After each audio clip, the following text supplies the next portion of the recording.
rappelle voilà, l'appel au Saint-Esprit de Dieu.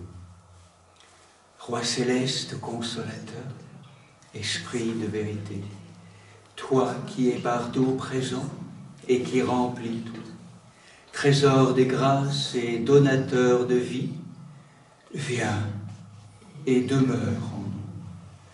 Purifie nos cœurs de toute souillure et sauve nos âmes, toi qui es bonté. Amen.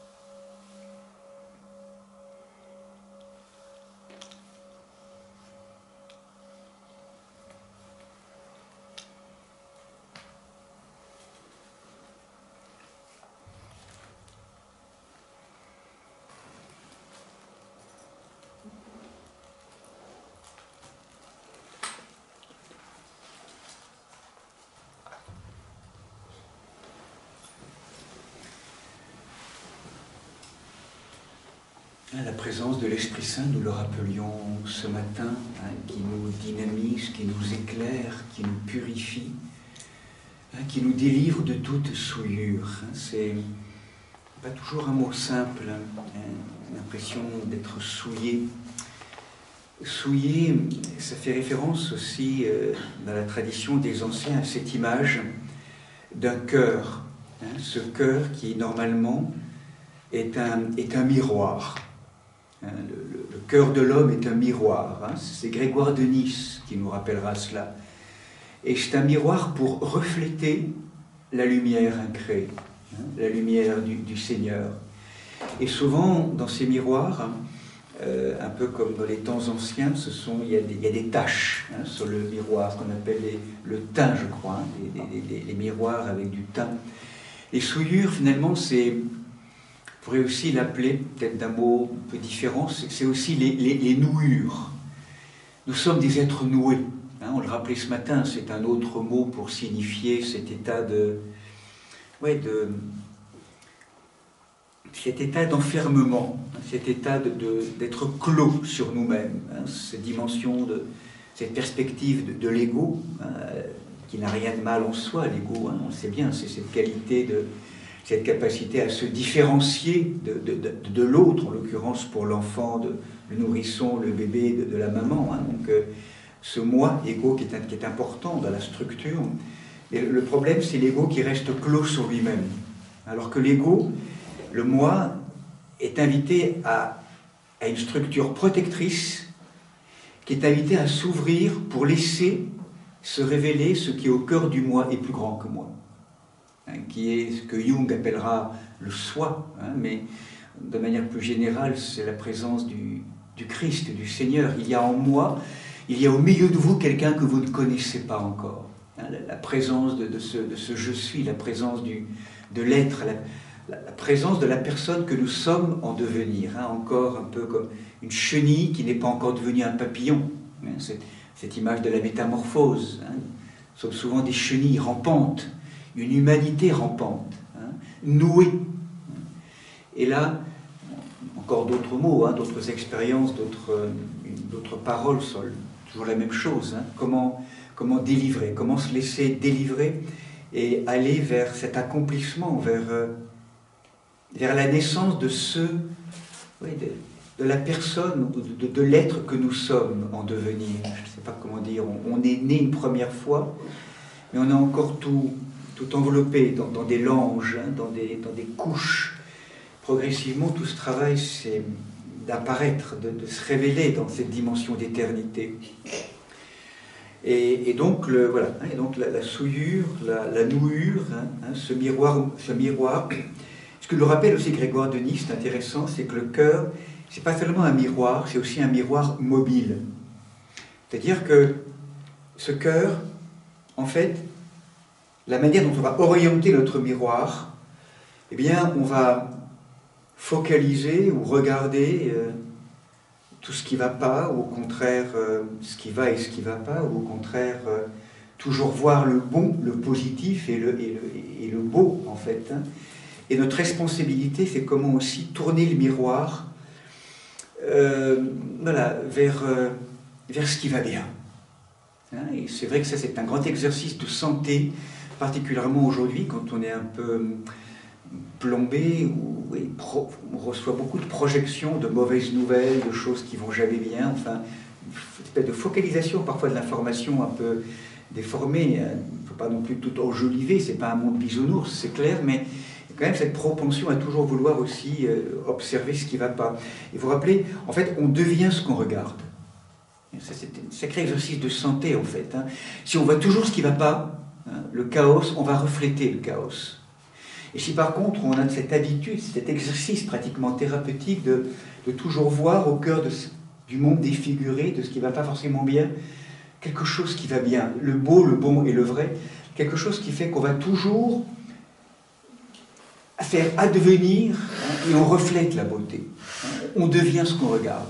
Hein, ça c'est parole que nous rappelait aussi beaucoup le Père Jean Séraphin dans ses pratiques, hein, de la prière du cœur, hein, c'est cet axe de la philokalie, hein, l'amour de la beauté. Regarder dans l'autre, en soi, hein, et au cœur de la création. Hein, ce constat aussi souvent très, voilà, très péjoratif, hein, qu'on peut regarder. Voilà, donc ce miroir mobile, Grégoire de Nice. Hein, donc je vous propose qu'on continue notre chemin. Ce matin, nous avions abordé ce thème, encore une fois, de nous approcher, hein, de ce thème du mystère de l'Église. Hein, et on se rappelait que voilà, c'est une institution aujourd'hui qui traverse des secousses, comme elle a traversé tout au long des siècles. C'est particulièrement douloureux, difficile, pour certains, pour certaines, pour tous, en Occident, mais aussi en Orient. Enfin, et en fait, cette structure de l'Église qui a beaucoup été institutionnalisée avec ses pensées humaines, nous rappelions ce matin combien l'Église, en revenant à la source, dans l'intentionnalité de Dieu, hein, qui voulait cette Église, qui veut cette Église. Hein.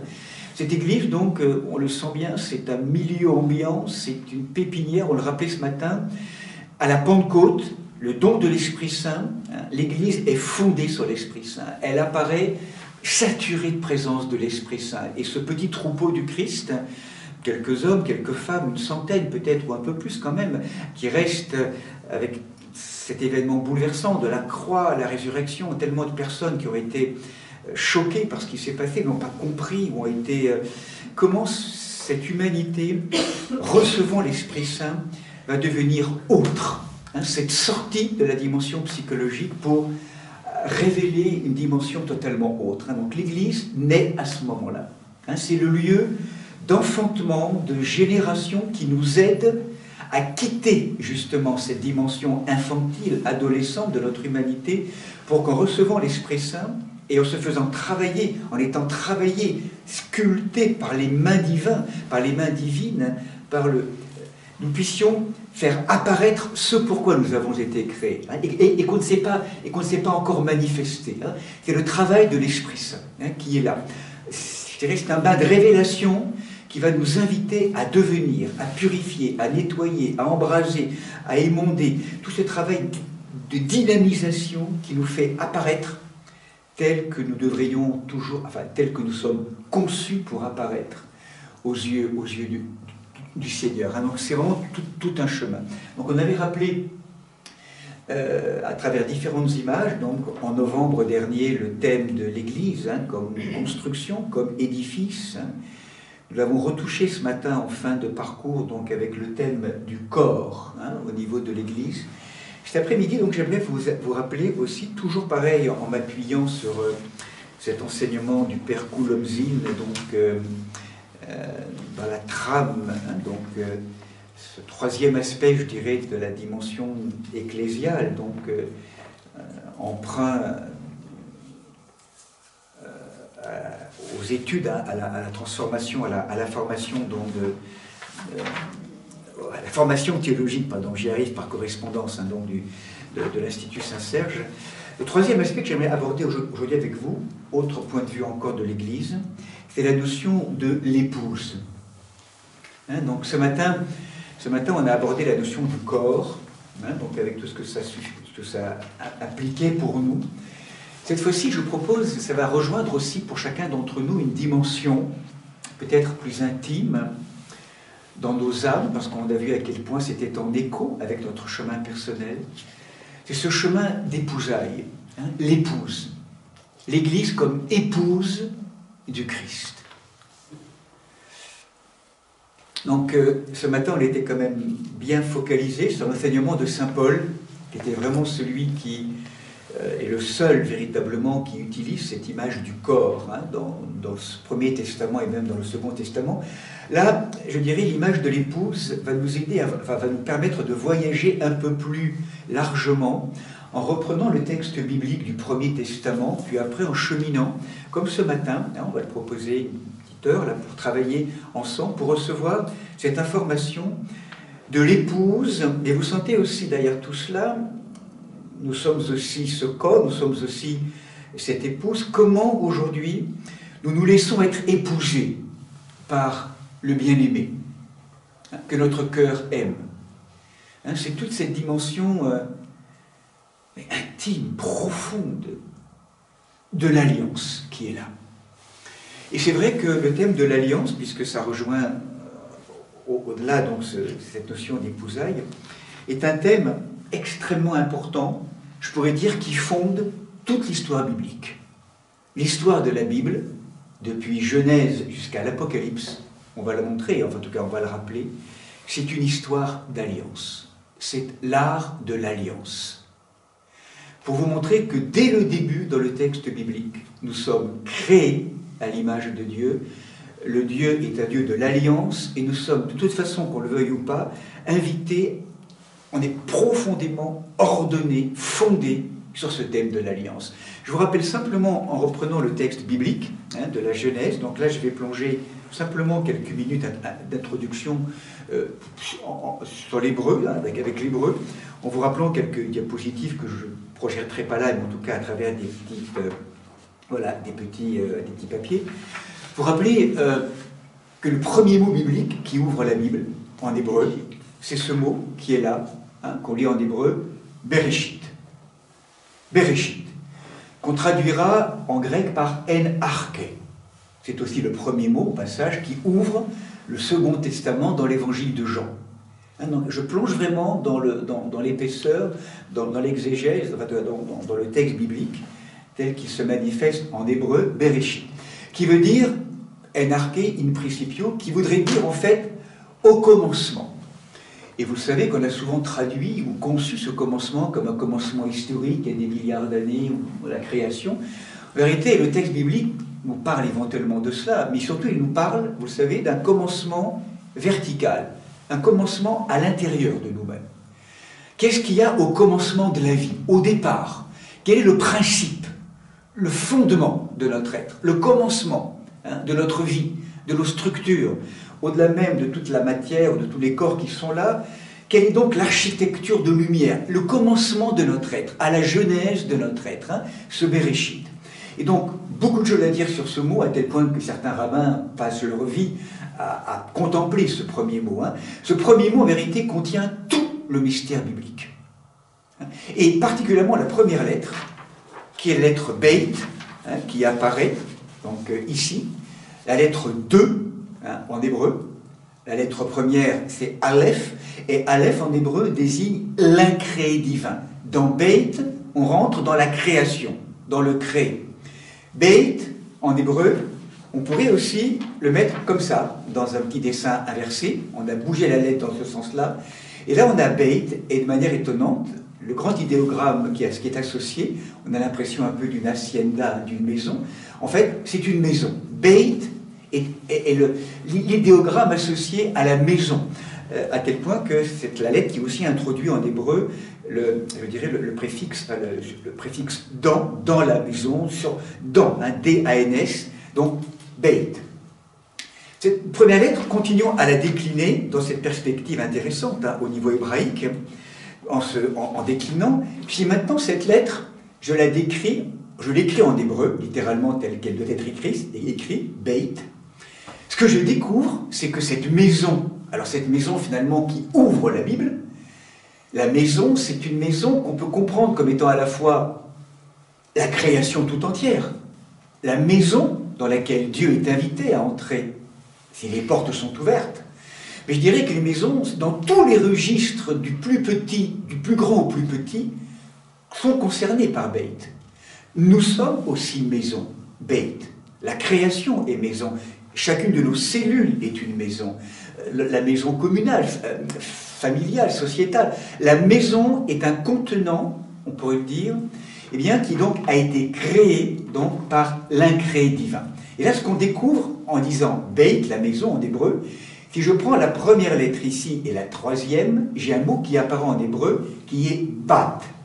Et Bat, c'est la fille. Donc dans ce mot de maison, il y a déjà ce qui apparaît lorsqu'on explore un peu plus profondément. Pour tout cela, il faut être accompagné par des spécialistes, un peu de la langue hébraïque, des rabbins, des personnes qui ressentent, qui entendent vraiment cette expérimentation. Dans Beit, on a la sensation très vite que la maison, c'est aussi un principe fille. Alors fille, forcément, d'un père, ou d'une mère, en tout cas d'un père, d'une source. Et c'est là effectivement où on découvre que Beit est la fille, une création du principe divin, Aleph. C'est-à-dire qu'en fait, on a la sensation que ce principe divin, en vérité, engendre, ou en tout cas est un principe créateur qui crée sa création dans un principe, je dirais, d'ordonnancement dans le texte biblique. Et on pourrait se dire, où est la petite lettre ici au milieu qu'on appelle le Yod avec une petite virgule?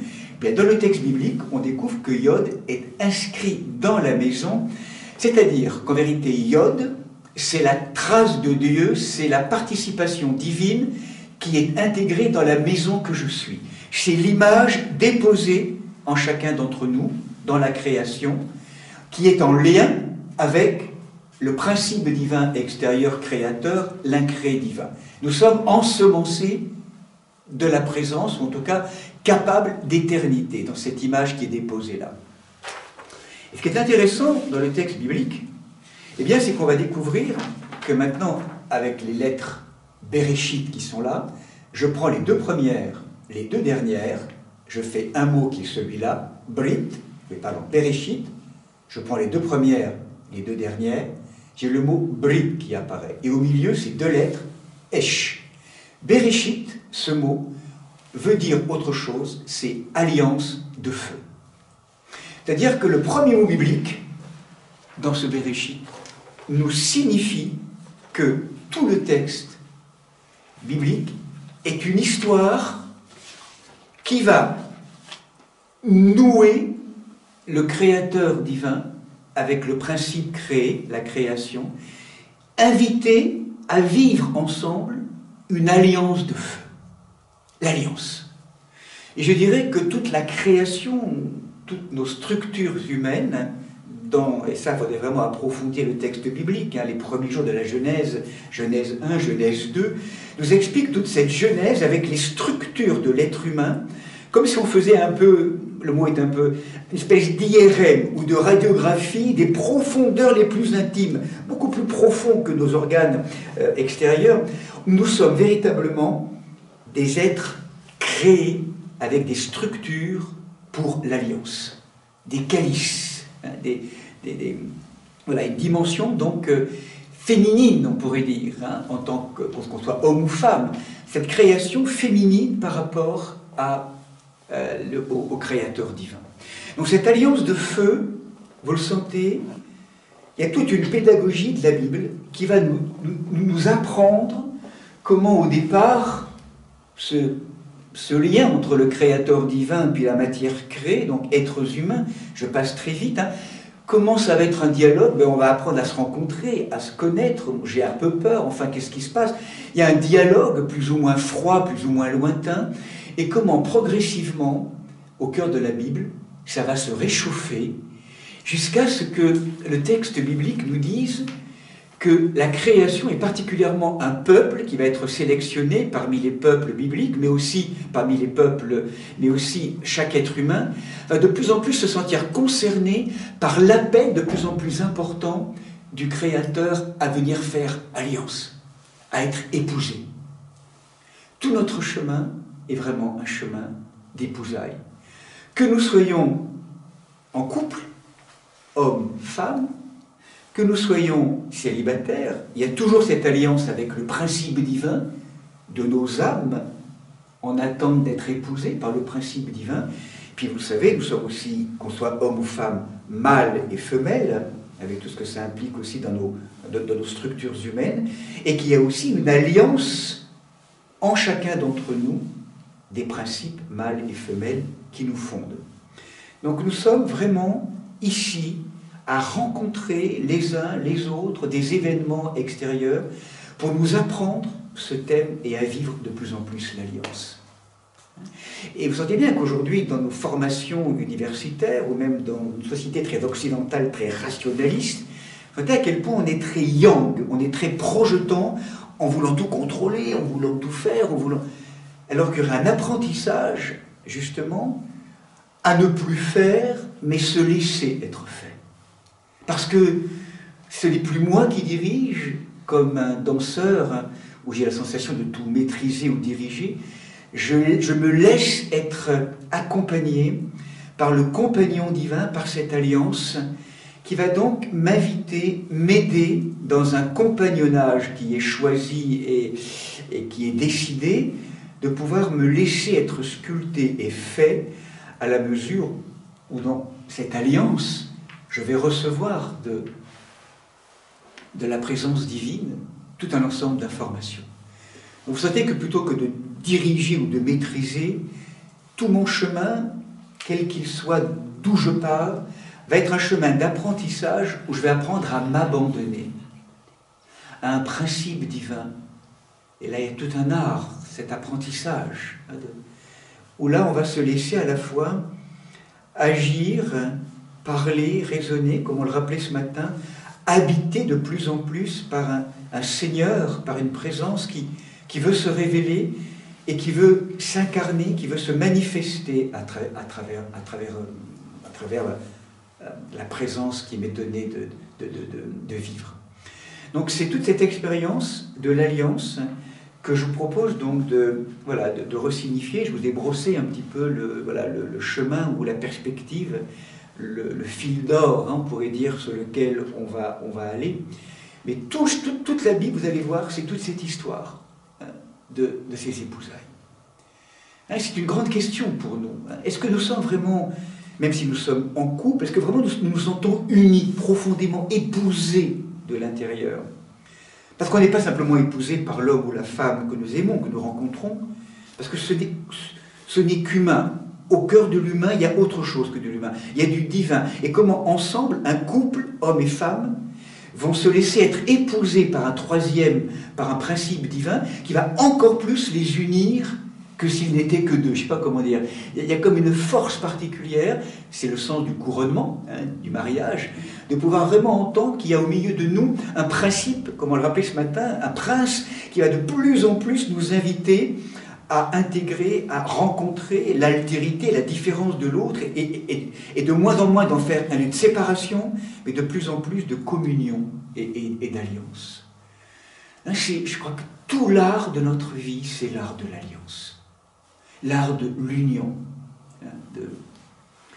Encore une fois, quelles que soient les logiques et les mystères de nos âmes à travers des célibats, à travers des vies de couple. Donc c'est vraiment cette expérience d'un amour, de ce saint amour.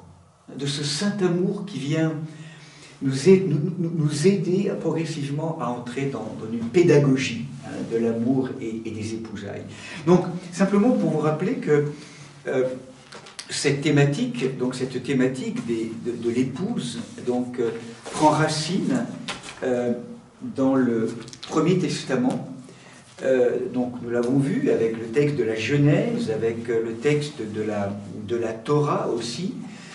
La Torah, donc, c'est vraiment les 5 premiers livres bibliques, où nous avons la sensation qu'à un moment donné, donc, le Seigneur, Dieu Yod-Hé-Vav-Hé Elohim, va véritablement rejoindre un peuple particulier, qui est en vérité, du point de vue biblique, le peuple hébreu, le peuple juif. C'est mon peuple, dirait Yod-Hé-Vav-Hé Elohim au début de l'Exode par Moïse, donc chapitre 3. Et comment, donc, progressivement, on va entendre qu'à travers le peuple hébreu, c'est aussi toute l'humanité qui est convoquée à apprendre, je dirais, eh bien, l'art de l'alliance. Alors, au début, il faut le savoir, cette alliance est une alliance, avant de concerner des rapports entre l'homme et Dieu, ça va se décliner dans l'horizontalité au niveau des peuples, dans les premiers textes bibliques que nous avons. Et ce thème de l'alliance, Brit, Brit Esh, Esh le feu et l'alliance, Brit, appartient à l'expérience sociale et juridique des hommes. On pourrait dire que ceux-ci se lient entre eux par des pactes, des contrats, qui impliquent des droits et des devoirs, le plus souvent réciproques, donc accords entre groupes ou individus égaux qui veulent s'entraider, ou bien donc, qui font des alliances de paix, ou bien des traités inégaux où on sent que le puissant promet sa protection au faible, tandis que celui-ci s'engage à le servir.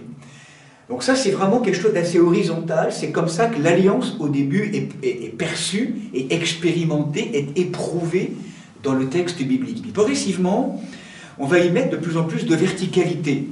En tout cas, ça va apparaître assez rapidement, jusqu'à ce qu'à un moment donné, particulièrement dans ce qu'on appelle l'alliance du Sinaï, on a véritablement l'expression d'une alliance qui est posée entre Yod-Hé-Vav-Hé Elohim, on dirait celui que nul nom ne peut nommer, dans le texte hébreu, biblique, et puis l'humanité, particulièrement à travers le peuple hébreu. Donc il y a tout un dessin qui est posé là, et du coup on a la sensation qu'à la mesure où ce peuple obéit ou pas à l'être qui est ce qui est, à la source d'amour, eh bien, il leur arrive des événements positifs ou péjoratifs. Comme si on avait la sensation qu'au début, cette alliance, c'est plus, on pourrait dire, comment on pourrait dire, le thème de l'alliance, on pourrait dire, c'est plus on pourrait dire, l'alliance se présentait surtout sous un aspect juridique, un pacte entre Dieu et son peuple, et on a la sensation qu'il y a quelque chose d'un peu froid, qui n'est pas très affectif. On a la sensation, si vous voulez, d'un ordonnancement, et qu'au départ, ce qui était important, c'était de structurer et de faire entrer le peuple, l'humanité, dans un lien, on pourrait dire, d'obéissance à ces lois de Dieu, comme un pacte qui était posé avec des signes de l'alliance qui étaient demandés au peuple hébreu. Par exemple, la circoncision, sont tout un ensemble de signes qui montrent la bonne volonté du peuple pour obéir, pour écouter, pour pédagogiquement ordonner sa vie de plus en plus à un principe divin, unique, supérieur.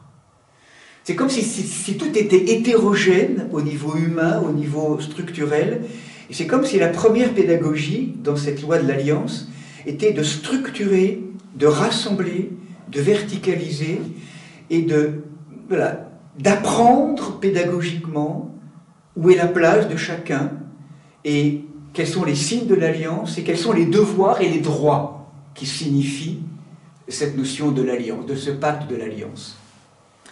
Et ce que nous disent les anciens, c'est que c'est au moment où apparaissent les prophètes, au 7e, 8e siècle, même un petit peu avant, que là, on pourrait dire, les prophètes vont charger de notes affectives ce rapport entre Dieu, le Créateur, et le peuple.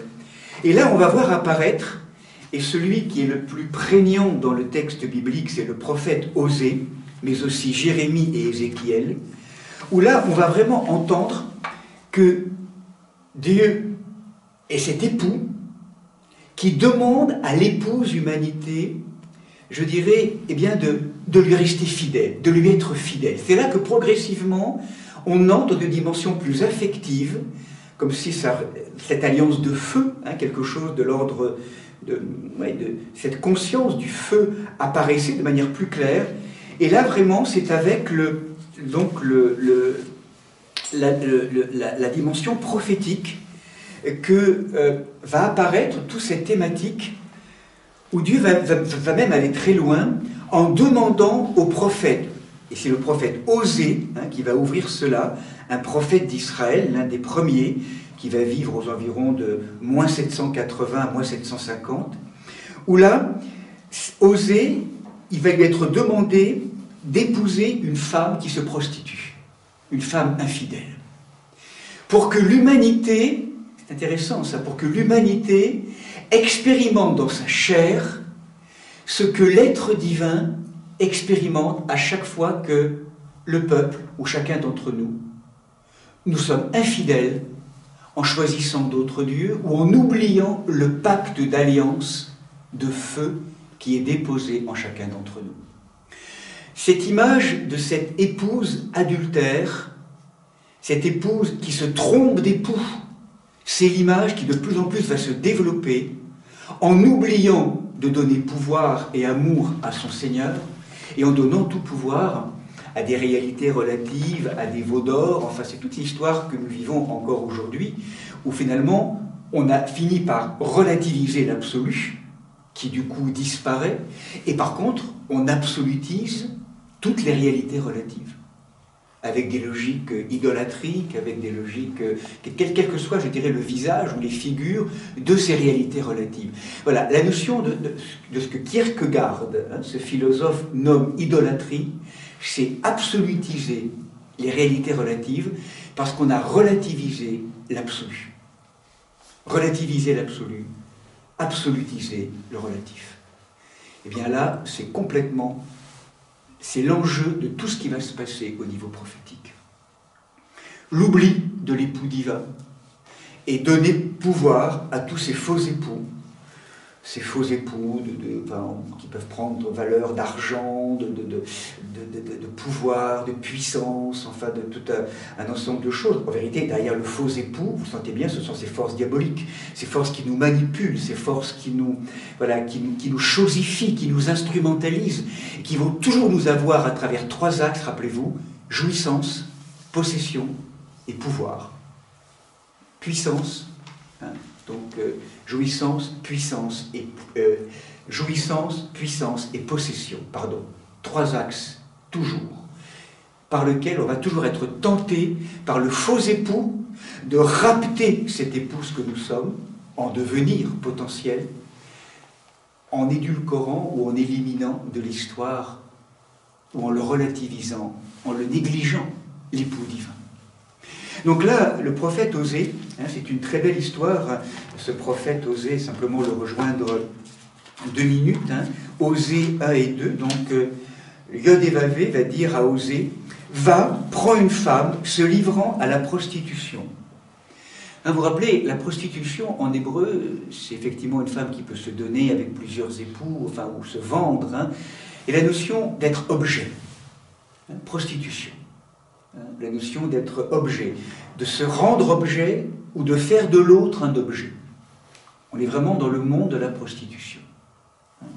De manière beaucoup plus globale que la notion qu'on entend de manière peut-être plus stricte aujourd'hui de la prostitution. C'est faire de l'autre un objet, le manipuler, le chosifier, ou se faire l'objet du désir de l'autre, par exemple. On peut se poser de multiples manières, je dirais. Hein, voilà, on le sent bien. Donc là, ce mariage d'Osée, donc, il va signifier Osée. Hein, donc, voilà, donc, il va donc intenter procès à votre mère, intentez-lui procès, car elle n'est pas ma femme et moi je ne suis pas son mari. Hein, qu'elle s'écarte de la face de qu'elle écarte de sa face ses prostitutions et d'entre ses seins ses adultères. Hein, donc cet homme, oui, leur mère s'est prostituée, celle qui l'ait conçue s'est déshonorée. Toute cette image est à travers la notion conjugale d'un couple, c'est l'histoire d'un Dieu qui vient signifier, on pourrait dire ça, et presque sa douleur, hein, d'être relativisé, oublié, éliminé dans ce pacte pour lequel donc la création a été révélée. Hein, cet oubli du pacte d'origine. Et donc à travers toute cette logique, donc ce que dira le prophète Osée, donc le mari qui essaie de protéger sa femme lorsqu'elle part donc rejoindre ses amants, donc peut-être d'autres dieux, enfin imaginons toutes les images, c'est pas forcément des hommes incarnés, hein, ça peut être aussi d'autres dimensions. C'est pourquoi je vais obstruer son chemin avec des ronces, je l'entourerai d'une barrière pour qu'elle ne trouve plus ses sentiers, elle poursuivra ses amants et ne les atteindra pas, elle les cherchera et ne les trouvera pas, et alors elle dira, je veux retourner vers mon premier mari, car j'étais plus heureuse alors que maintenant. Et donc, c'est pourquoi je reprendrai mon froment et mon vin nouveau en sa saison. Et donc, tout ce travail qui est rappelé dans le livre d'Osée, ce texte magnifique que certains connaissent, lorsque Osée, mais c'est Dieu lui-même qui dit, à travers Osée, à l'humanité que nous sommes, au peuple d'Israël de l'époque, c'est pourquoi je vais la séduire, je vais la conduire au désert, je parlerai à nouveau à son cœur, et là, elle répondra comme au jour de sa jeunesse, je te fiancerai à moi pour toujours, je te fiancerai dans la justice et dans le droit, dans la tendresse et la miséricorde, je te fiancerai à moi dans la fidélité, et tu connaîtras le Seigneur. Voilà, et là vous sentez ce texte, il est important parce que nous sommes régulièrement conduits au désert, à travers des épreuves, à travers des expériences douloureuses, difficiles. Le collectif de l'humanité actuellement est vraisemblablement en train d'être conduit au désert. Le désert, en hébreu, middabar, c'est le lieu matriciel où nous nous mettons en capacité de réentendre ce que nous n'arrêtons pas d'oublier. Je t'aime, nous dit le Seigneur. Tu es ma fille, tu es mon fils bien-aimé. Tes parents t'abandonneraient-ils que jamais moi, je ne t'abandonnerai? Je t'aime. Pourquoi l'oublies-tu? Pourquoi vas-tu sans arrêt courir à droite ou à gauche, dans tout un ensemble, je dirais, de perspectives, croyant que c'est là-bas que tu vas trouver le bonheur, alors qu'en vérité, ce bonheur, il t'est donné si tu consens à me laisser faire, à te laisser faire, et en t'abandonnant à ma présence, pour que nous retrouvions ensemble ce lieu de l'alliance intérieure. Hein, cette dimension, c'est comme si à chaque fois que nous sommes conduits au désert de notre vie, dans un moment de manque, un moment de perte, un moment de... C'est comme si à chaque fois qu'on est conduit au désert, c'était pour réentendre plus profondément la parole de la vie qui nous veut du bien, de la source de la vie qui nous veut du bien, de la source de l'amour qui nous veut du bien, qui veut nous fiancer toujours plus profondément à lui. Ouais, peu importe, la présence est aussi masculine, féminine, il n'y a plus de dimension sexuelle, de la dimension divine. Cette dimension, donc, où régulièrement, être reconduit au désert, souvent c'est très inconfortable.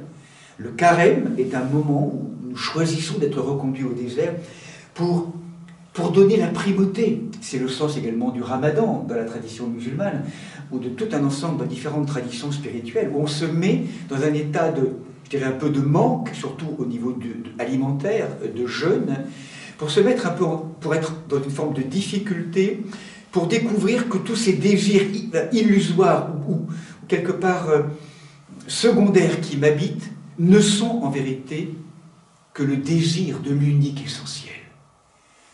Le retour au désert est vraiment un moment où toujours on va être invité à plonger dans nos profondeurs. Et c'est vraiment ce moment donc, où Osée nous rappelle, c'est pourquoi je vais la séduire et la conduire au désert pour la fiancer toujours plus. Cette dimension, donc, vous sentez, d'épousailles, Osée est vraiment le premier qui l'a vraiment vécu dans sa chair. Et le prophète, vous vous rappelez, le prophète est un homme ou une femme, en tout cas avec le prophète Osée c'est un homme, qui en fait se fait l'amplificateur d'une parole que le monde n'entend plus. Dieu nous parle, nous avons les oreilles bouchées, où on ne veut pas entendre. On est littéralement fermé sur nous-mêmes, toujours en train d'être dans le monde, en train de, voilà, avec les veaux d'or, avec tous ces symboles. On est complètement coupé de la présence divine. Le prophète est celui qui entend la voix de Dieu, et avec sa voix bousculante, qui vient nous rappeler ce pourquoi nous avons été créés. L'amplificateur de la parole. C'est une voix souvent dérangeante, parce qu'elle vient nous déloger là où on s'est complu, là où on négocie, on est toujours en train de ne pas faire des choix très clairs, avec ces lieux d'ambiguïté en chacun d'entre nous, en lien toujours avec ces forces de possession, de jouissance, de puissance, ou parfois c'est toujours pour soi, dans une dimension un peu égocentrique. Il nous met à nu, le prophète, on n'aime pas ça. Il nous rappelle la verticalité et l'exigence des lois de Dieu, de la lumière. Et donc, ces dimensions prophétiques, Osée, ça va tellement loin qu'il vit une situation dans sa chair qui est celle que Dieu, de manière pédagogique, appelait pour que, à travers lui, l'humanité entende combien à chaque fois que l'humanité se perd dans ces fausses épousailles, eh bien, l'être divin, je dirais presque pleure. Là, on le retrouvera avec Yeshua dans le Second Testament, les larmes de Jésus. Qu'est-ce que vous faites? Vous n'êtes pas créé pour ça. Qu'est-ce que vous faites? Enfant de Dieu, qu'est-ce que vous faites? Que faites-vous du pacte? La grande question de l'être amour en Genèse, c'est où es-tu, Adam? Une fois qu'il est parti du jardin, une fois qu'il s'est exilé de la présence, ce n'est pas le Seigneur qui nous met dehors du jardin, c'est nous qui, en oubliant le pacte, naturellement, on est expulsé, on vit les conséquences de cet oubli, de cette négligence. Et ça, c'est pas simplement... C'est maintenant, aujourd'hui, dans nos profondeurs. Chaque fois qu'on se coupe de notre lien avec la source, et parfois pendant très longtemps, les torrents qui jaillissaient de cette source d'amour, vivant, vibrant, où il y avait du bonheur, on était joyeux, ça se tarit tout cela, hein, et ça devient des fontaines desséchées, et il n'y a plus de sens de notre vie. On est perdu, on est égaré, on a soif de retrouver cet espace.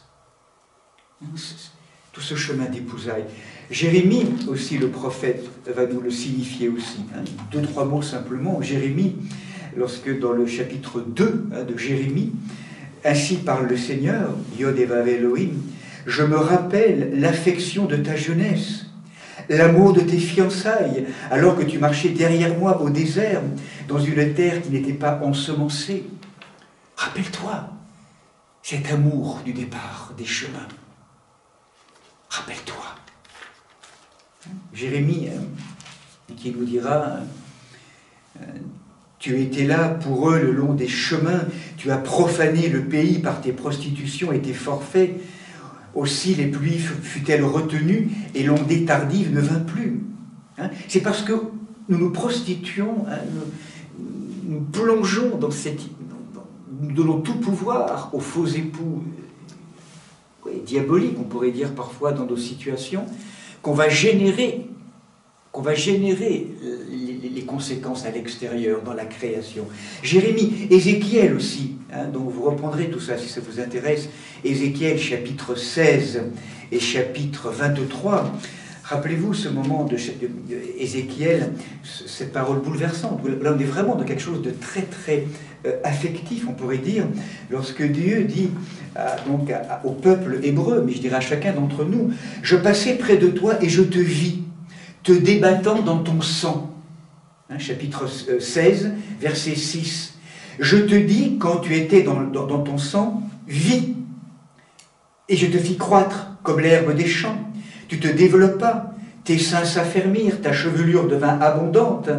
C'était ton temps, le temps des amours, bien sûr symboliquement. Hein, c'était cette épouse humanité avec ces descriptions très sensuelles. C'est aussi Voilà, c'est aussi chacun d'entre nous, hein, qu'on soit homme ou femme, ou le collectif de l'humanité. J'étendis sur toi le pan de mon manteau, je couvris ta nudité, hein, et puis après, je te donnais des vêtements. Toute cette dignité, finalement, d'appartenance et cette lignée royale de laquelle nous sommes tissés. Et à un moment donné, mais tu t'es infatué de ta beauté, et tu as profité de ta renommée pour te prostituer. Tu as prodigué tes débauches à tout venant, tu as pris de tes vêtements pour t'en faire de tes hauts lieux. Voilà, et là, description donc de tout le processus, de l'oubli, du lien avec le Seigneur.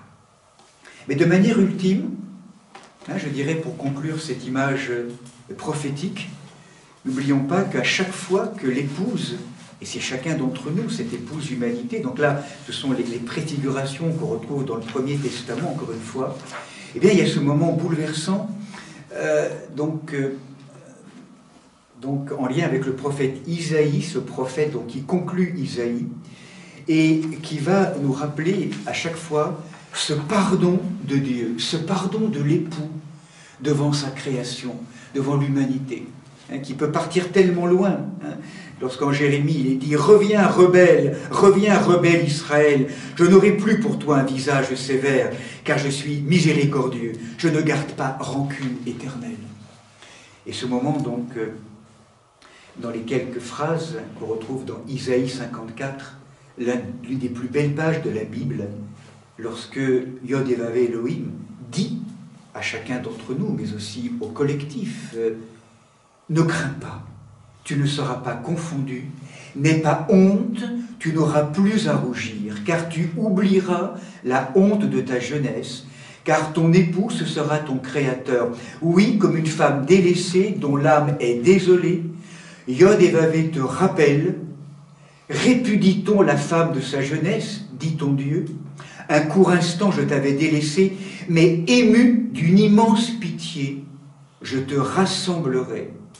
Dans un amour éternel, j'ai pitié de toi, car les montagnes peuvent s'en aller, les collines peuvent s'ébranler, mais mon amour pour toi ne s'en ira jamais, et mon alliance de paix avec toi ne sera jamais ébranlée. La certitude que Dieu jamais ne nous abandonnera. Voilà, ça c'est vraiment toute l'histoire qu'on retrouve dans le Premier Testament, et qui va donc de manière paroxysmique se signifier, se révéler à travers ce texte magnifique qui est le Cantique des Cantiques. Vous connaissez peut-être ce texte dans le texte biblique qui se trouve un peu au milieu de la Bible. Ce texte très énigmatique, donc où il y a de 8 chapitres, où à un seul moment il y a le nom de Dieu qui est là. C'est toute cette histoire étonnante, donc avec tout un ensemble de versets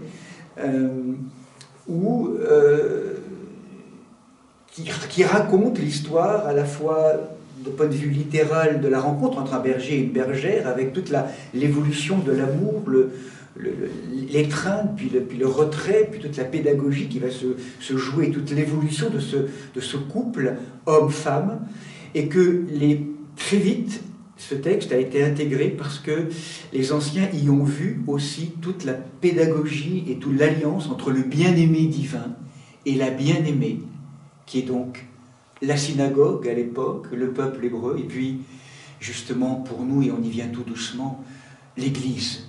L'Église comme l'épouse, comme chacun d'entre nous, nous sommes épousés par notre Seigneur. Nous sommes véritablement dans cette question de ces épousailles, cette étude donc très, très intéressante du Cantique des Cantiques.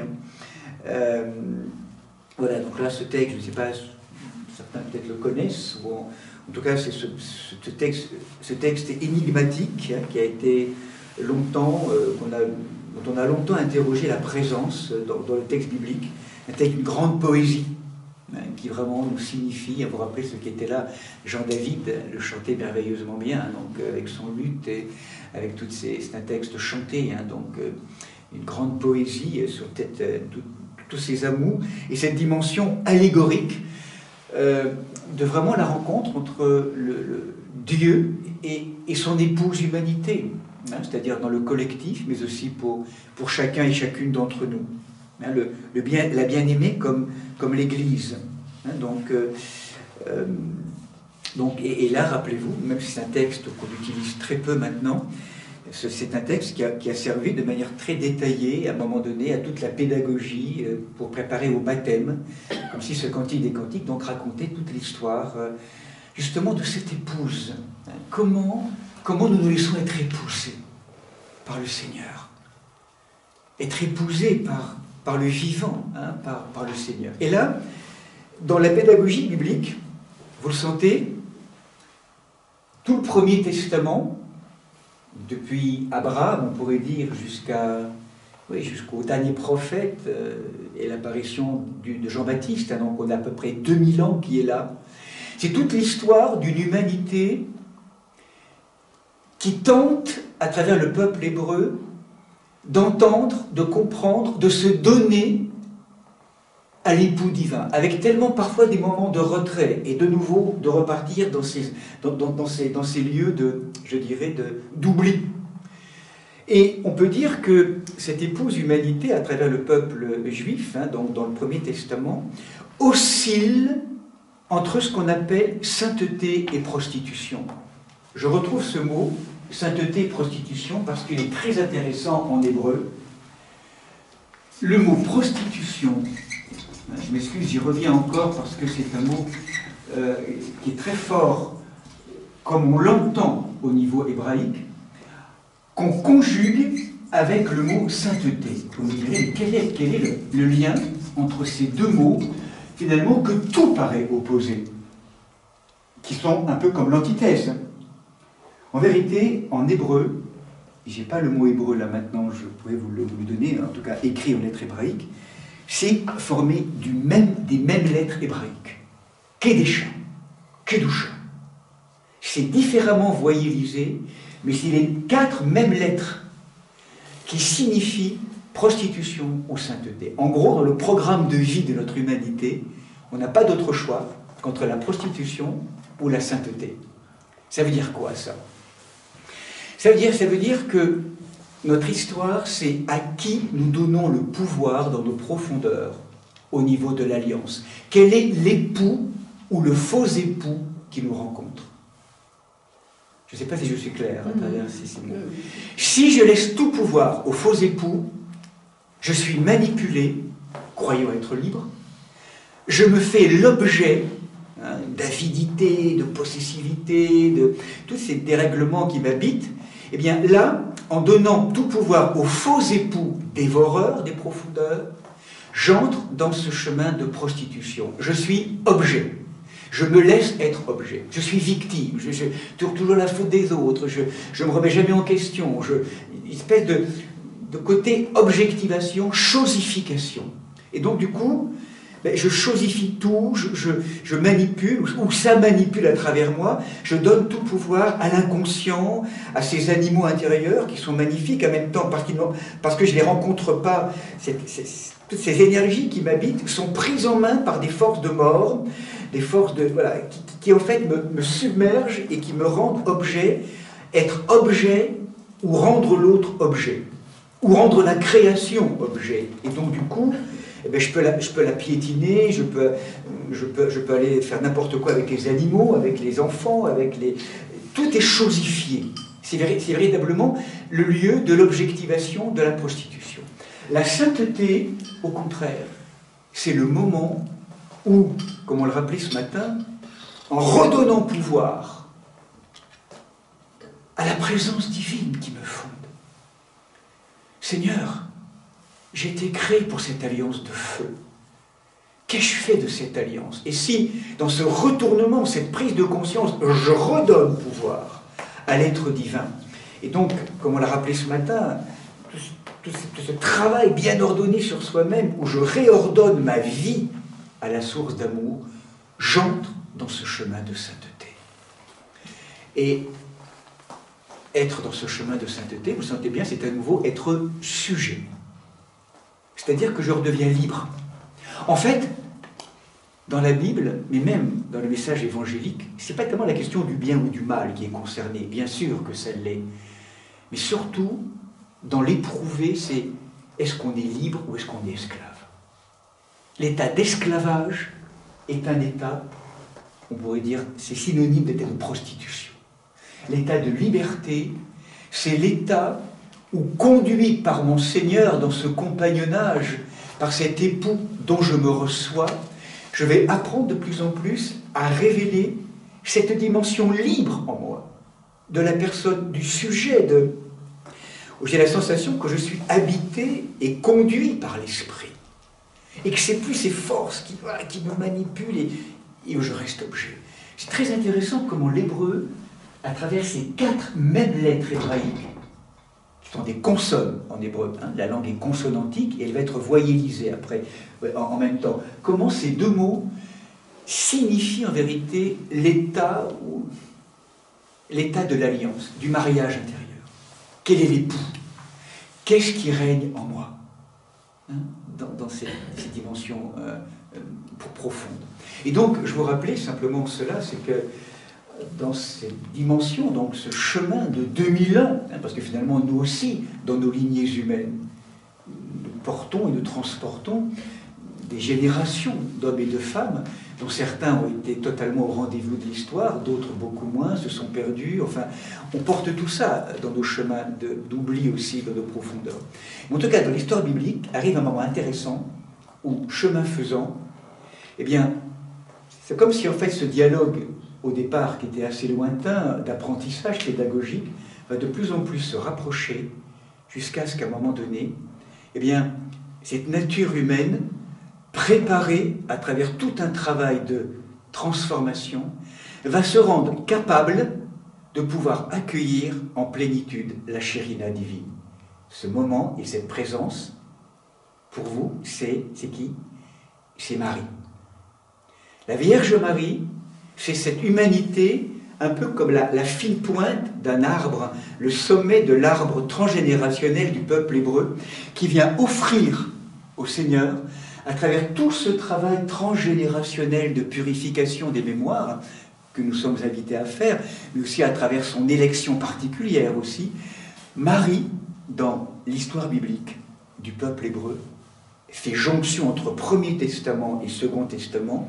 C'est le lieu, le moment en Marie, où là, je dirais, la création vibrante, dont le désir est totalement unifié, ce désir de feu qui habite Marie, va être rejoint par le désir qu'a Dieu de venir nous rejoindre. Il était bien question d'une alliance de feu, et là, en Marie, c'est l'étreinte entre la terre humaine, simplement humaine, et l'alliance divine avec l'alliance, et vous le savez ici, la conception dans le sein de Marie de celui qui incarne l'alliance divino-humaine qui est le Christ, Jésus, Yeshua. Donc on peut dire que Jésus-Christ est vraiment celui qui signifie dans son être cette alliance, ce mariage, cet accomplissement entre la nature divine et la nature humaine. Vous vous rappelez? Montée du désir de la création, de l'humanité, Eros, en grec, qui vient rejoindre la descente du désir du Seigneur de venir nous rejoindre, pour incarner, pour se rencontrer, comme si le Créateur rencontrait et épousait sa création. Mais cette rencontre, elle peut se faire parce qu'il n'y a pas d'obstacle entre les deux. Mais c'est tout le travail justement c'est tout le travail de virginisation et de permettre à l'Esprit Saint de descendre de la matière. Et c'est la grâce de Marie, terre pure. La terre mariale n'oppose plus aucune résistance, aucun obstacle à la présence du Seigneur. Fiat, oui. Oui, cellulaire, pratiquement. Enfin, c'est une question, c'est pas simplement une dimension spirituelle ou psychologique, c'est aussi physique. Je sais pas comment dire, il y a une qualité de virginité, de capacité à accueillir la présence divine qui n'est réalisée simplement que dans la présence de Marie.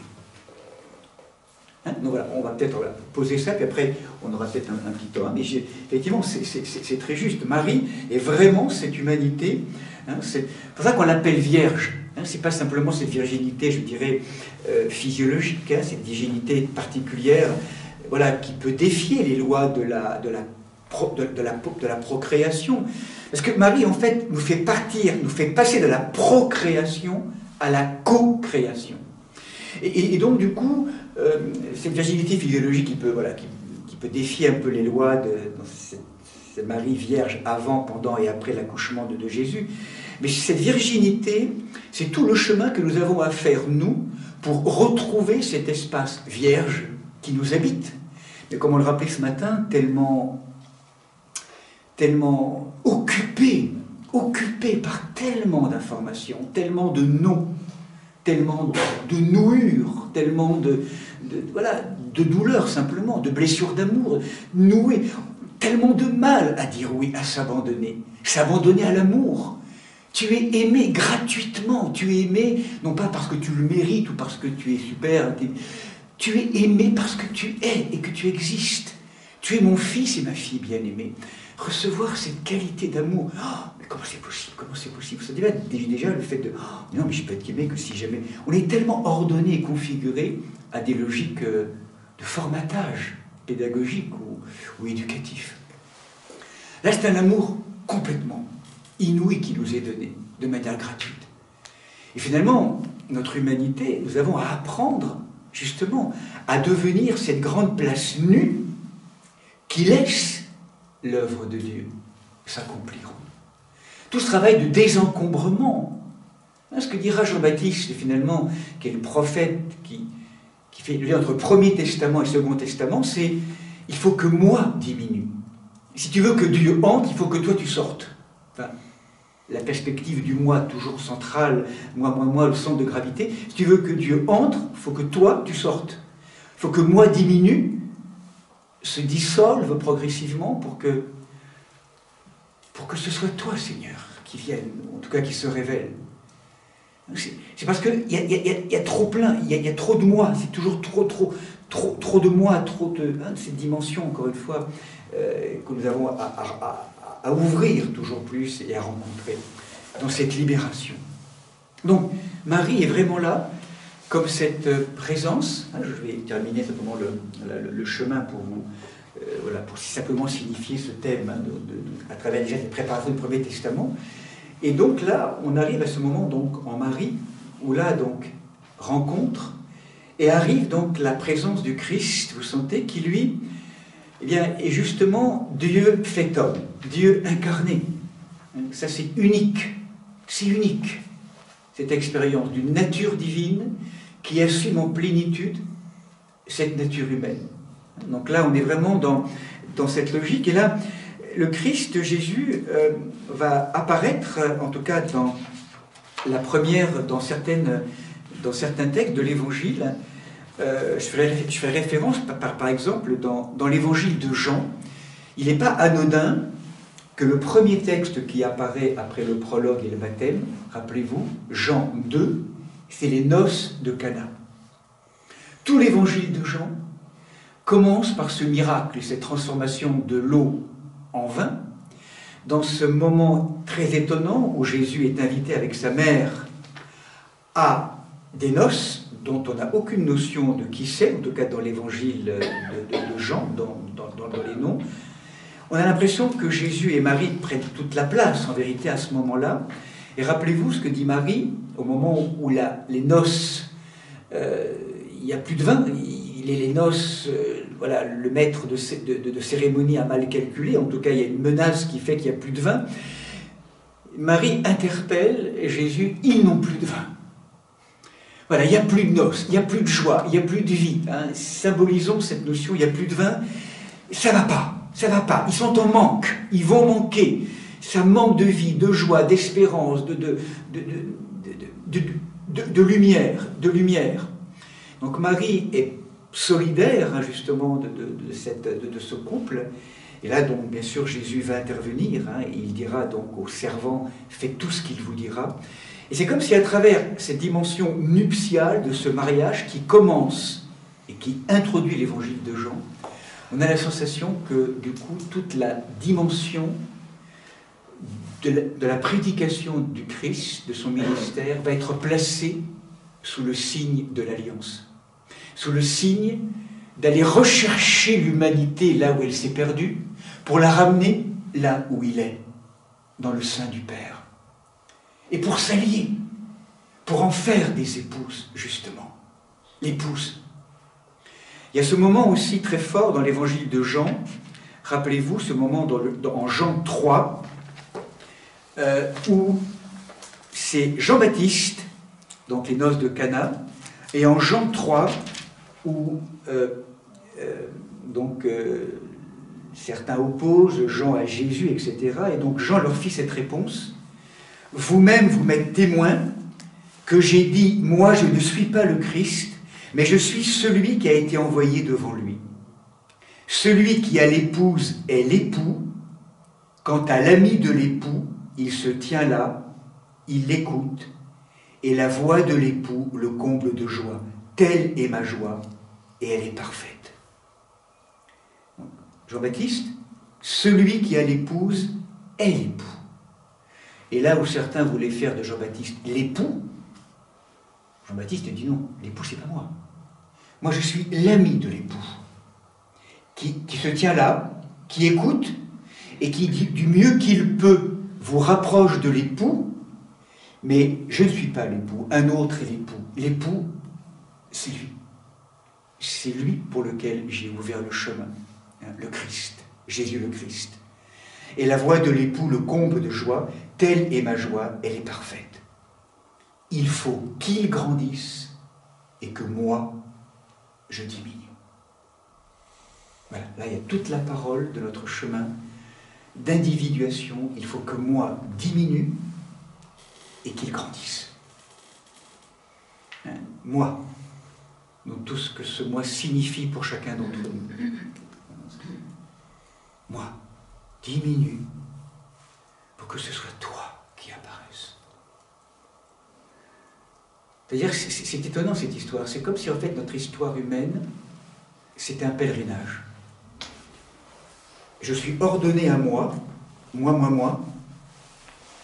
Et tout ça, c'est de pouvoir quitter cette espèce de sorte, quitter un centre de gravité qui est le moi, pour me déplacer et découvrir que le centre de gravité en moi, c'est pas moi, c'est toi, Seigneur. Vous savez, c'est là, à mon avis, aujourd'hui, on touche à ce qu'est le changement de cap qui est demandé dans le collectif de l'humanité. On parle beaucoup actuellement de ce changement de cap, hein, que tous les événements qui sont en train de se passer aujourd'hui, c'est une occasion de conscience, une opportunité pour changer de cap, de regard. C'est comme s'il fallait en nous entendre qu'on a un centre de gravité à changer. Tant que nous allons fonctionner à partir du moi, on va sans arrêt être des consommateurs, des personnes avides, voraces, avec toute la symptomatologie du moi, dont se nourrit le dragon à terme. Le grand chant du nouveau monde, c'est toi. Ou bien dans l'Apocalypse, Saint es-tu, Seigneur. Où là, toute notre vie désormais, c'est par rapport à toi. Est-ce que ce que je pense, ce que je dis ou ce que je fais te convient, Seigneur? C'est toi le centre de gravité. C'est plus moi. En tout cas, c'est de moins en moins moi. Hein? Moi. Le chant qu'on entend dans les sociétés actuelles, moi. Et la Jérusalem céleste, le nouveau monde, c'est Saint est le Seigneur. Parfois, on rencontre des êtres, vous savez, qui sont totalement déplacés, mais dans le bon sens du terme, dans le sens où toute leur vie, on le sent être ordonné à Dieu. Quoi qu'ils fassent, quoi qu'ils disent, quoi qu'ils pensent, Dieu est là, toujours. Ils sont libres, ces êtres, ils sont libres. Cette dimension vraiment de... Voilà, et donc ça, c'est tout le travail donc, qui va nous être demandé. Donc, l'époux. voilà, ce moment, donc, voilà, on a aussi donc, voilà, ce moment où tout le moment donc, de ce travail donc, évangélique qui va nous conduire en fait à des expériences très, très fortes au cœur de l'évangile. Arrive un moment aussi dans l'évangile de Matthieu, je fais référence là à Matthieu 9, lorsqu'il est dit alors les disciples de Jean le Baptiste abordent Jésus et lui disent « Mais pourquoi alors que nous et les pharisiens nous jeûnons, tes disciples ne jeûnent-ils pas ?» Et Jésus leur dit « Les invités à la noce peuvent-ils être en deuil tant que l'époux est avec eux? Mais des jours vont venir où l'époux va leur être enlevé, c'est alors qu'ils jeûneront. » Ah non, là à travers cette parole, Jésus se définit comme l'époux. L'époux. Je ne sais pas comment ça résonne pour vous. Au-delà même de nos chemins, je dirais, de couple ou de pas de couple, ou de célibat, le Seigneur qui est vraiment cet époux de nos âmes.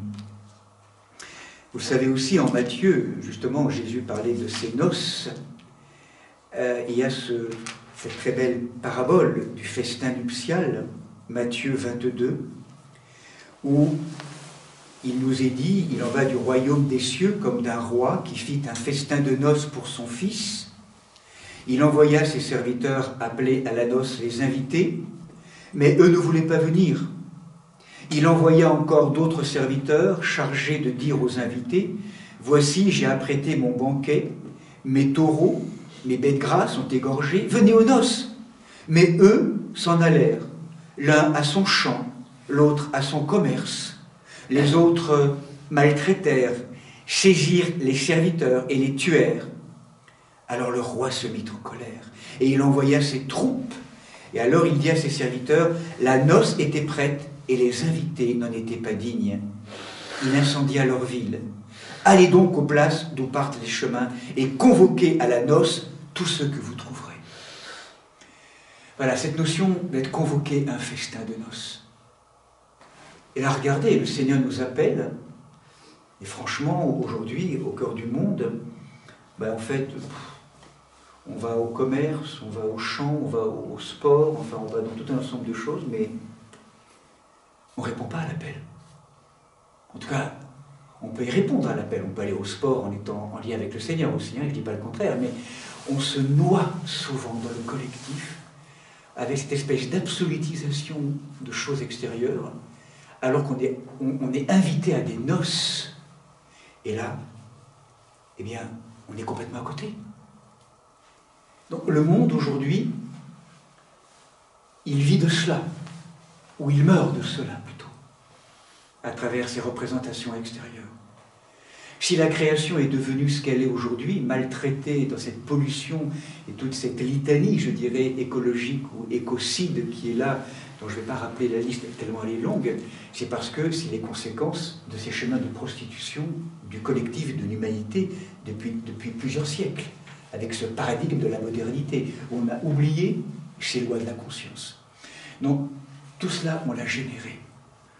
Et ça veut donc dire qu'on peut aussi faire marche arrière, ou en tout cas convertir totalement notre regard, et que là où on a défiguré, en ne prenant pas en main et en ne se laissant pas être épousé par l'époux divin, tout peut être transfiguré à la mesure où en chacun d'entre nous, ce travail s'opère de métamorphose, de métanoïa, de conversion de notre cœur, pour, comme Marie, dire oui, me voici Seigneur, qu'il en soit fait selon ta parole. Et il y en a une qui a compris cela très vite. Celle dont on a la présence derrière nous, c'est Marie-Madeleine. Vous vous rappelez Marie-Madeleine dans l'évangile de Luc, chapitre 10, ce moment où, cheminant donc sur ces chemins de Palestine, Jésus arrive avec ses disciples et ils sont accueillis chez deux sœurs, Marthe et Marie, donc à Béthanie.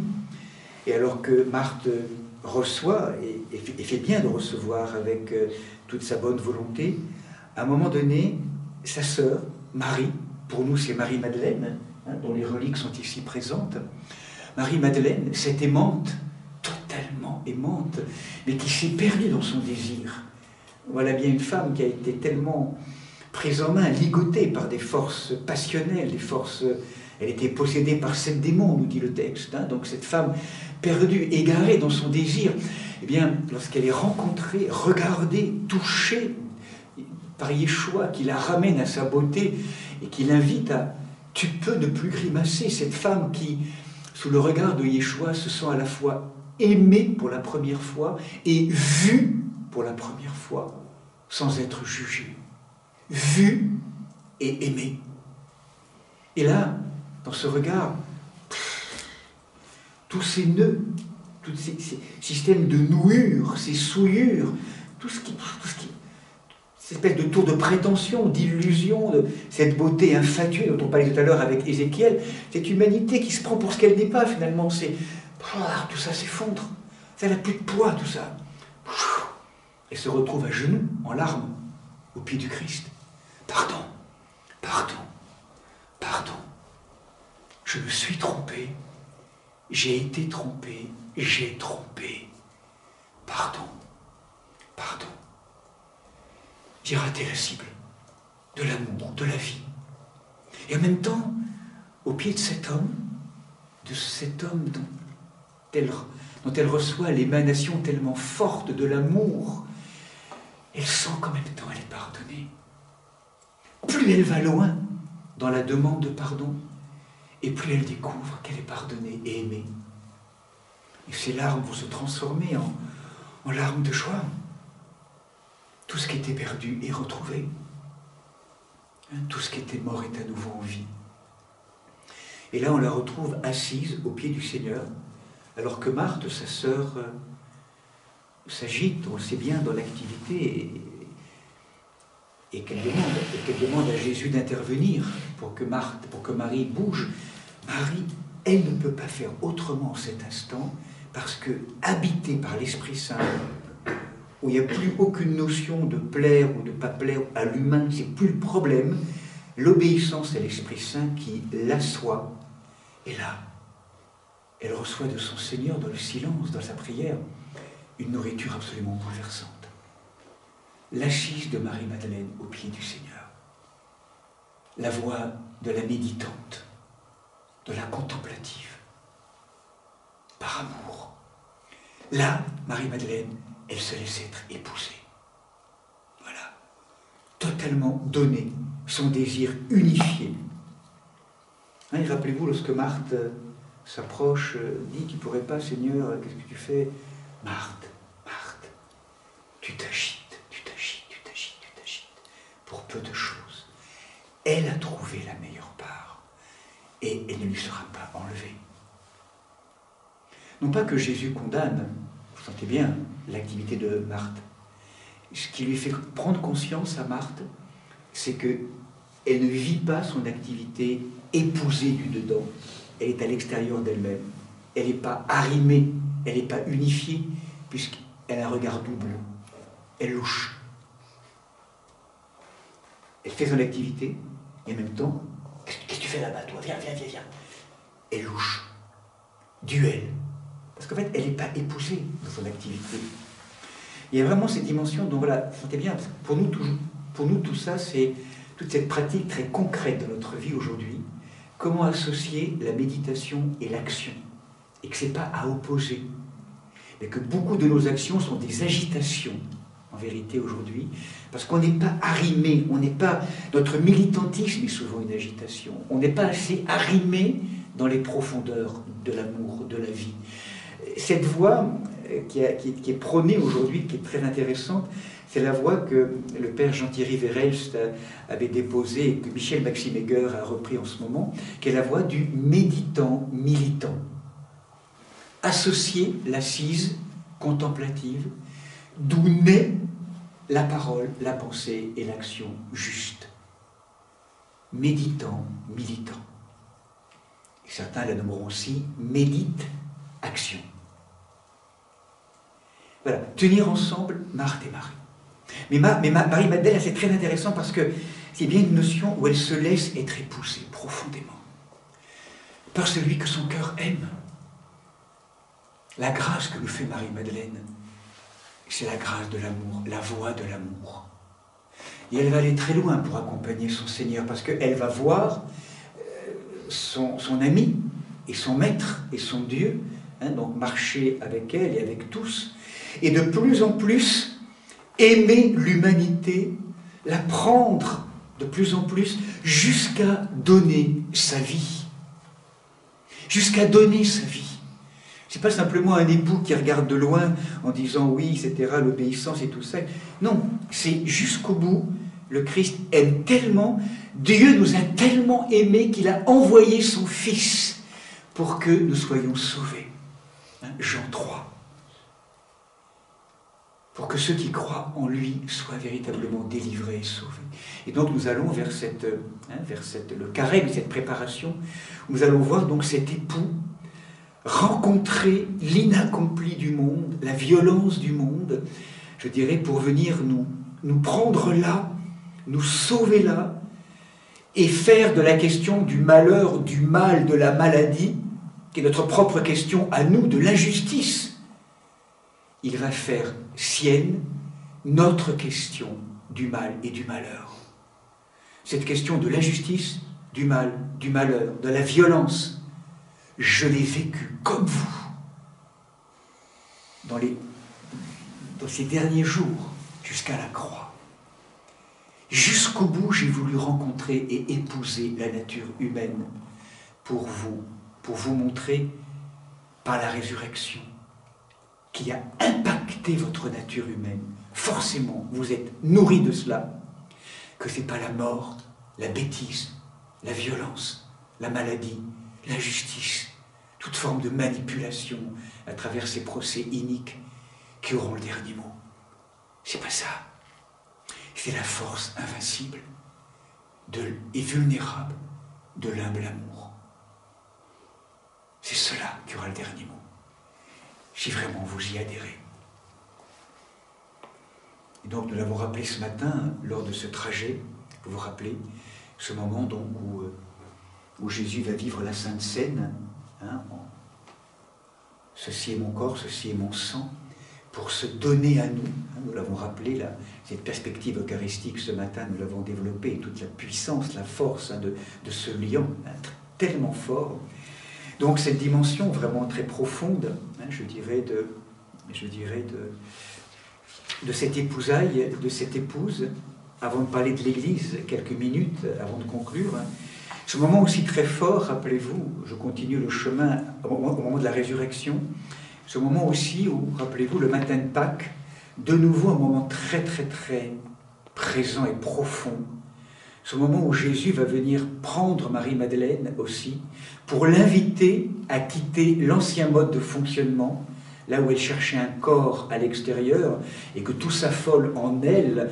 Où est donc ce corps qui est là, et où l'avez-vous mis, et où dans une pédagogie éducative, devant le tombeau vide, il va conduire Marie-Madeleine dans une conversion de sa sensorialité pour l'inviter désormais à le rejoindre dans cette dimension d'éternité invisible, lorsqu'il lui apparaît en corps de gloire.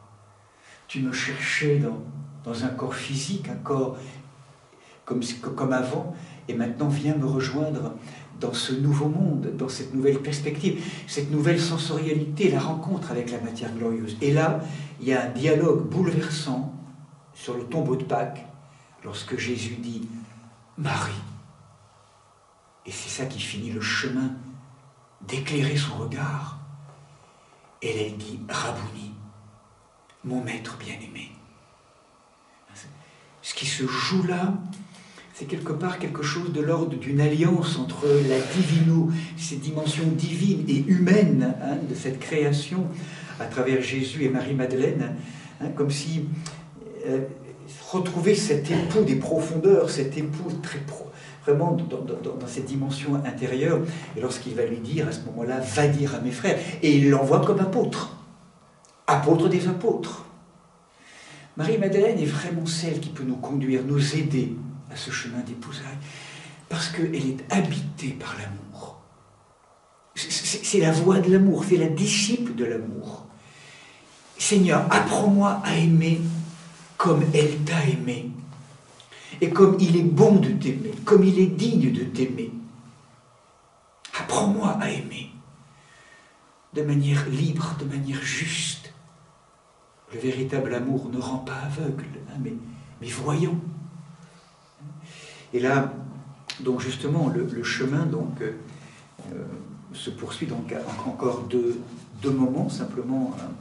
C'est ce moment où, voilà, comment maintenant, donc, quand on a reconnu, quand on a entendu que Jésus était l'époux, eh bien, effectivement, donc, Saint Paul, je reviens à lui, va maintenant nous parler, dans son épître aux Éphésiens, de nouveau, donc, de ce texte bouleversant, où il va faire la comparaison du mariage entre l'homme et la femme, et du Christ avec l'Église, son épouse. Il y a tout un texte qui n'est pas toujours facile à lire, parce que vous allez voir que c'est des textes qui sont aujourd'hui un peu difficiles, parce que les femmes, soyez soumises à vos maris, enfin bon, hein, voilà, c'est tout un texte un peu particulier. Soyez soumis, hein, donc vous qui craignez le Christ, soumettez-vous les uns aux autres. Donc on essaiera peut-être simplement de dire, femmes, donc soyez donc abandonnées à vos maris comme au Seigneur, car le mari est le chef, donc nous dit le texte, de la femme, dans le sens, comment on pourrait dire, pas qu'il fallait pratiquement l'entendre de manière intérieure. Vous voyez, c'est comme si on pourrait dire que la dimension masculine de notre être a à épouser, à dominer, dans le sens de dominer cette isha des profondeurs. On pourrait dire la dimension femelle des profondeurs. Ne pas laisser l'épouse libre avec cette animalité qui l'habite, je dirais peut-être c'est plus audible d'un point de vue intérieur, c'est d'entendre que voilà, on réordonne toute notre dimension femelle, la femme en nous, je dirais la dimension femelle, à cette dimension donc mâle, la dimension de la lumière. Tout comme le Christ est le chef de l'Église. Marie, aimez vos femmes comme le Christ a aimé l'Église et s'est livré pour elle. Il a donné sa vie pour elle, pour cette épouse. Il a voulu ainsi la rendre sainte en la purifiant avec l'eau du baptême et par la parole. Il a voulu se la présenter à lui-même splendide, sans tache, ni ride, ni aucun défaut. Il a voulu son Église sainte et irréprochable.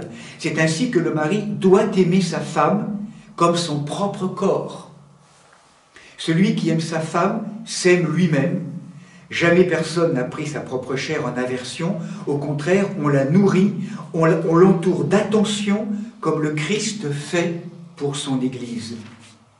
Ne sommes-nous pas les membres de son corps? Nous l'avons rappelé ce matin. C'est pourquoi l'homme quittera son père et sa mère, il s'attachera à sa femme, et tous deux ne seront qu'une seule chair. Ce mystère est grand. Je déclare qu'il concerne le Christ et l'Église. En tout cas, chacun de vous, pour sa part, doit aimer sa femme comme lui-même, et la femme aussi son mari. Le lien entre ce lien conjugal, qui sert de modèle un peu, entre le Christ et l'Église, et l'époux et l'épouse. Cette dimension de l'épouse et de l'époux, du point de vue du collectif, mais encore une fois, en chacun d'entre nous, cette dimension aussi personnelle. Nous sommes épousés du Christ. Vous savez, le mystère marial, il me semble, nous dit quelque chose d'intéressant par rapport au lien avec la Trinité. Parce que vous savez, j'avais entendu une question, j'avais reçu une question un jour lors d'une session il y a quelques années, en disant, mais finalement, alors le père et l'époux, il est le père, il épouse, enfin, c'est un truc au niveau, enfin, quelque chose d'un peu incestuel ou incestueux dans nos logiques aussi psychologiques. En fait, le mystère, il est en Marie, la Vierge Marie, et dans cette dimension de la Trinité.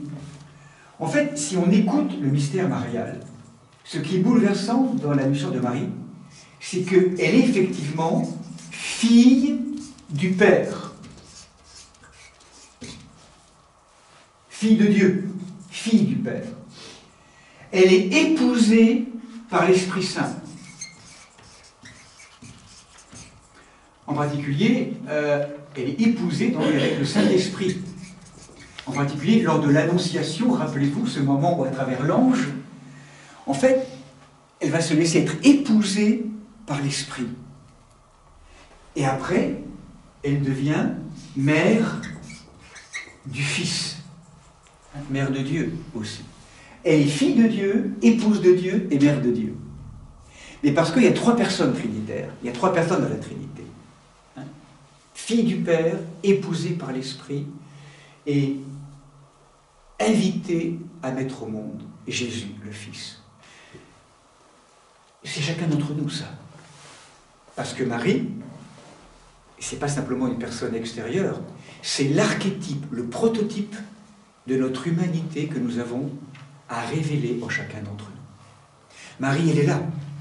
En Marie, dans nos profondeurs intimes, les profondeurs ultimes de notre terre, nous sommes invités, nous aussi, à nous découvrir toujours plus fils ou fille du Père, épousés par l'Esprit, et invités à mettre au monde « Je suis ». Nous sommes des mères.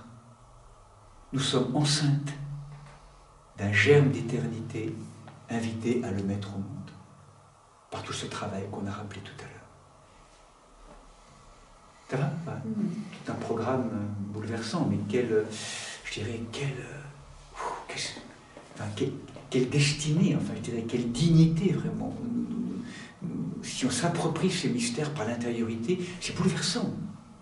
C'est bouleversant. C'est ce que Marie et Jésus ont posé en anticipation. Nous sommes invités à le vivre, chacun à notre mesure. Ils n'ont pas fait le chemin parce que ça ne nous correspondait pas. Ce que je suis, deviens-le, devenez-le, mettez-moi au monde, dirait le Christ. Vous êtes ma mère à la mesure où vous écoutez ma parole et vous agissez en lien avec elle. Vous me mettez au monde, je suis. Mettez au monde l'être libre. Mettez-moi au monde, vous êtes ma mère. Ça, il le redira également dans l'Évangile à d'autres moments. Donc c'est une dignité immense. Nous sommes invités à faire Dieu, à mettre au monde cette présence d'éternité. C'est bouleversant cette expérience, à la mesure où on se laisse être épousé. Et donc du coup, pour conclure maintenant notre chemin, eh bien, je rejoindrai volontiers le livre de l'Apocalypse, où vous savez, ce grand livre donc du dévoilement, qui nous explique finalement comment Dieu s'y prend pour... je dirais, pour faire que cette victoire qui a été acquise par le Christ sur la mort, il est ressuscité, le Christ est vainqueur de la mort, tout ça a été impacté, chacun d'entre nous, on a reçu cette information, mais comment maintenant, collectivement, le mettre au monde pour y croire et pour faire advenir ce nouveau monde? C'est comme s'il y avait un travail de purification, de clarification de toutes ces espèces d'enjeux qui empêchent, comme on le rappelait tout à l'heure Régis, Serge, qui fait que ça empêche il faut que nous quittions pour laisser entrer le Seigneur. Donc tout ce travail qui habite nos ambiguïtés, tout ce travail que nous sommes en train de vivre collectivement, c'est la présence d'un Seigneur qui vient nous voir, qui s'approche de nous, qui passe et qui repasse sur tous ces lieux d'ambiguïté au niveau de la société, d'une société marchandisée où le lien à l'argent, au pouvoir, au sexe, enfin, en démesure, une espèce de pléthore qui est là, d'ignorance. Tout ça est vu comme jamais pour que ce soit collectivement, mais aussi personnellement, converti, transformé, purifié, pour que ça puisse laisser, à l'issue de tout un travail de purification, la place pour que descende à Jérusalem céleste le nouveau, à la mesure où elle monte de notre cœur. Et regardez dans l'Apocalypse ce qui est dit, dans tout ce travail, dans le chapitre par exemple 19 de l'Apocalypse, ce moment donc où le ciel se réjouit en fait de ce travail qui est en train de se faire, de purification. Il disait Alléluia, car le Seigneur, notre Dieu Tout-Puissant, a manifesté son règne. Réjouissons-nous, soyons dans l'allégresse et rendons-lui gloire, car voici les noces de l'agneau, son épouse s'est préparée, il lui a été donné de se vêtir d'un lin resplendissant et pur. Et ce chapitre suit immédiatement, je dirais, la chute de Babylone dans l'Apocalypse. Et la Babylone, c'est qui? C'est la grande prostituée dans le texte de l'Apocalypse. L'Apocalypse est exactement une contemporanéité et d'une brûlante actualité. C'est comment convertir tout cet esprit babylonien de la prostitution, comme on l'a vu tout à l'heure, du point de vue du collectif de l'humanité, pour le conduire maintenant à ce chemin de l'épouse qui se laisse être rejoindre par son époux divin. Elle se prépare, cette épouse. Chacun d'entre nous, et collectivement. Et l'Église a cette fonction importante, essentielle, de nous préparer à cela. Et donc, je conclue simplement mon message. Après, j'arrive, on est à la fin. Simplement donc pour dire que, voilà, ce moment donc, dans le chapitre 21 de l'Apocalypse, justement à la fin, où il dit « Alors je vis un ciel nouveau et une terre nouvelle, car le premier ciel et la première terre ont disparu, la mer n'est plus, et la cité sainte, la Jérusalem nouvelle, je la vis qui descendait du ciel d'auprès de Dieu, prête comme une épouse qui s'est parée pour son époux. Et j'entendis venant du trône une voix forte qui disait « Voici la demeure de Dieu avec les hommes, il demeurera avec eux, ils seront ses peuples, et lui sera le Dieu, Dieu qui est avec nous. » Descente de la Jérusalem, l'épouse. Hein, et le dernier texte, vous vous rappelez, le premier mot de la Bible, hein, dans Bereshit, c'était cette alliance de feu qu'on a déclinée tout à l'heure. Le dernier mot, pratiquement, de la Bible, en tout cas dans le Nouveau Testament, c'est en grec. Et ce dernier mot du texte biblique, c'est l'Apocalypse, rappelez-vous, dans cet épilogue, pratiquement le dernier mot, lorsque Jésus va dire « Je suis le rejeton » et de la lignée de David, l'esprit et l'épouse disent « Viens », que celui qui entend dise « Viens », que celui qui a soif vienne, que celui qui le veut reçoive de l'eau vive gratuitement. Amen, viens, Seigneur Jésus, viens, Maranatha, vous vous rappelez en araméen. Là, c'est vraiment le dernier mot, c'est l'épouse et l'esprit qui disent « Viens, viens Seigneur Jésus, viens, viens, j'appelle mon époux, j'appelle l'époux divin pour qu'il vienne vraiment nous rencontrer à la mesure de notre désir, à la mesure véritablement de notre chemin d'épousailles, à la mesure où nous consentons à tout ce chemin. Bon, beaucoup de mots sans doute pour peut-être pour certains d'entre nous, mais j'ai voulu donc à travers cette journée, donc on va s'arrêter, on va proposer un petit temps de silence, puis après on aura des questions, en tout cas peut-être des témoignages comme ce matin. Voilà, après un petit temps de silence, je voulais vraiment vous signifier comment ce qu'on appelle l'Église est tellement plus que cette institution ordonnée ou à volonté humaine. C'est véritablement une instance, un corps, un organe voulu, inspiré, créé par Dieu lui-même, par le Seigneur, qui à travers la construction, cet édifice, à travers cette notion de corps, vient aussi chacun d'entre nous, en tant que collectif de l'humanité, mais aussi aujourd'hui, chacun d'entre nous, comment nous laissons-nous être épousés par le Seigneur? Comment sommes-nous invités, et c'est le temps du carême, peut-être à densifier cet état d'amour, c'est d'être amoureux du Christ, être amoureux, d'être en amour. C'est pas simplement une présence, c'est essayer. La proposition, c'est ça, c'est vraiment d'ouvrir ce cœur, et ça, c'est la grâce de l'Esprit Saint, qui va nous aider à embraser, à ouvrir notre cœur pour découvrir finalement qu'au cœur de nos alliances parfois douloureuses ou difficiles entre hommes et femmes, entre frères et sœurs, c'est difficile souvent, ça ne marche pas, c'est compliqué, c'est pas évident, mais que derrière tout cela, l'enjeu, c'est de nous laisser être épousés par celui que notre cœur aime, dont l'homme ou la femme extérieure sont la manifestation extérieure. Et qu'il y a ce va-et-vient toujours entre ces épousailles intérieures et ces épousailles ou ces rencontres à l'extérieur. Réapprendre à aimer, à se laisser être aimé du Seigneur. Tout simplement quelques instants, en lien avec Marie-Madeleine, puis nous aurons ce petit temps de questions après.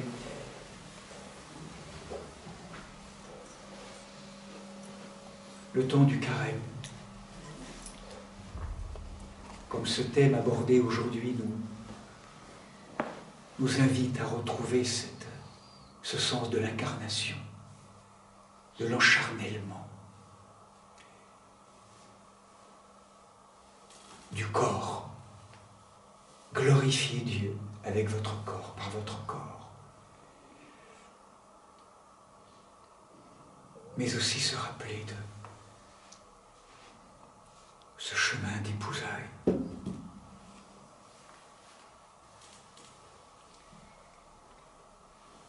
Au-delà ou à travers nos alliances humaines, nos amours humaines, consentons-nous à nous laisser être épousés.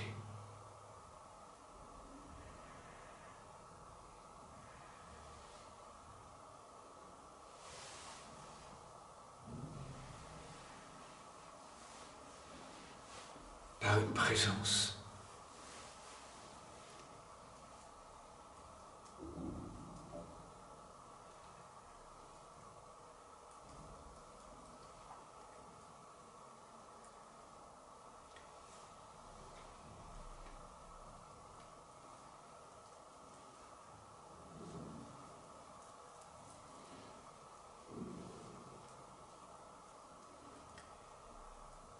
la présence d'un Seigneur éperdu d'amour pour nous.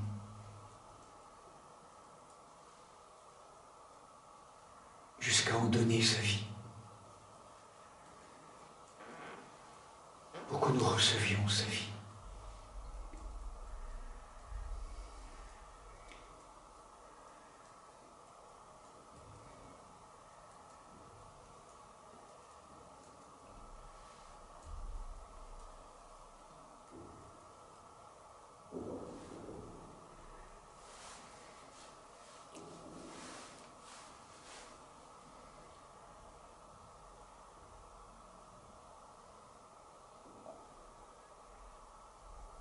Dans le va-et-vient du souffle qui nous respire.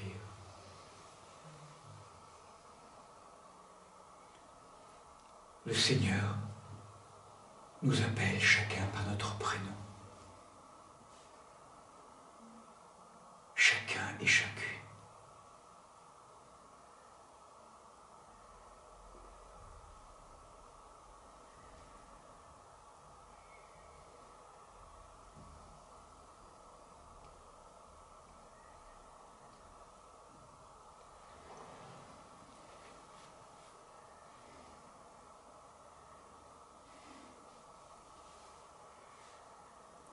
Puissions-nous apprendre à répondre